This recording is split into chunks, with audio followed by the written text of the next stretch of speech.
Hello there. So this is part 2 to the video, Expanding Consciousness, a reinvestigation of psychedelic plants. And the definition of the word psychedelic. The word psychedelic, when most people hear it, it has this social stigma to it because people associate it with the 60s and the hippie movement and all those things. But the word literally means to manifest the psyche or the mind. And so it means to see clearly the workings of the mind. And it's been said that our culture is willing to go to the moon, we're willing to look at the depths, the structure of an atom, we're willing to explore the deep ocean, but we have this fear of our own mind and our own subconscious and the way our thought patterns work. And so I think that we need to investigate our own minds and reinvestigate these sacred plants which allow us to. And in the last video I explained these 3 main reasons, because we're learning so much that indigenous cultures have said for thousands of years that these are how you understand your mind and your body and yourself and your place in the world.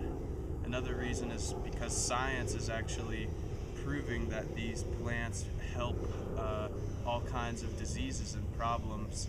And the third reason is that thousands of people, regular Western people and people all over the world, are saying that these plants have helped them in many ways. And I'm just going to expand upon those ideas in this video. And one thing I want to say is that there's a huge similarity between the classic psychedelic experience and then the classic religious or mystical experience. And some of the similarities between these two things are that your ego dissolves, or your sense of self, your sense of being separate from the rest of the world is minimized or dissolved, and then you're able to connect. And it's like these boundaries are dissolved and you're able to connect with nature, you're able to connect with yourself and your own mind better, and you're able to connect with other people. And so in the classic mystical experiences, it's the exact same thing. This is what mystics and religious people have been saying for thousands of years. They may have been using different words, but it seems to me that they're pointing to the same experience.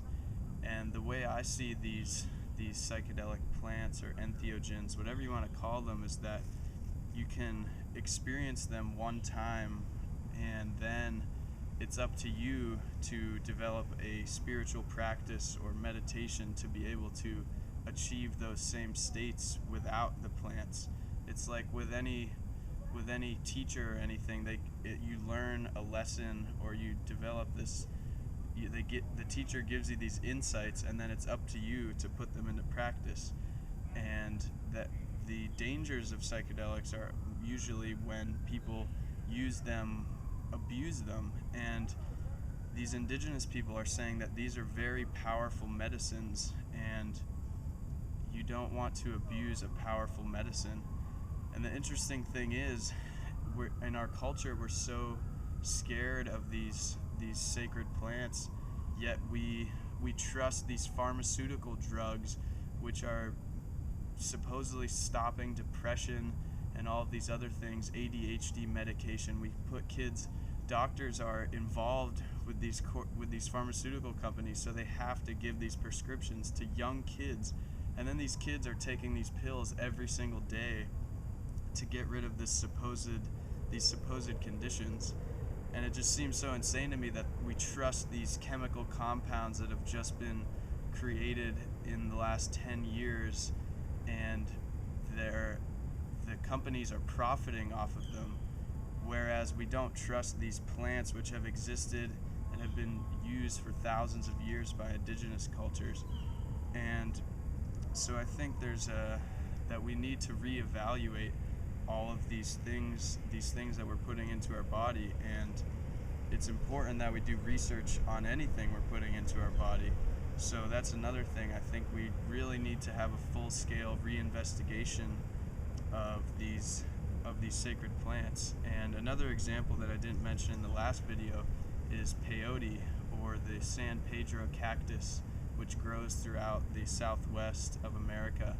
And native cultures have been using this plant in their sacred ceremonies, and the DEA actually, although peyote is a Schedule I substance, they allow the Native American church to use it in their ceremonies. But the Native American church is only a small group of native people, so they've at least admitted that this plant is very beneficial to their ceremonies. But in the rest of society, people can get put in jail, and other groups which have tried to use peyote have been prosecuted, and it seems very unreasonable to put someone in prison just for using a plant. And so, once again, to bring up, some people, they think that these plants are so dangerous, but look at all these other things that are completely legal, like alcohol. Almost every crime has alcohol involved in it, and these pharmaceuticals as well. They're often very dangerous, and very few people have died from using things like mushrooms and peyote. So once again, I think that we as humans should as Western humans especially, should reinvestigate these entheogens, or substances which allow one to experience the same thing as a mystical or religious experience. I really think that they're pointing to the same thing. So thank you for watching, and have a wonderful day. Peace.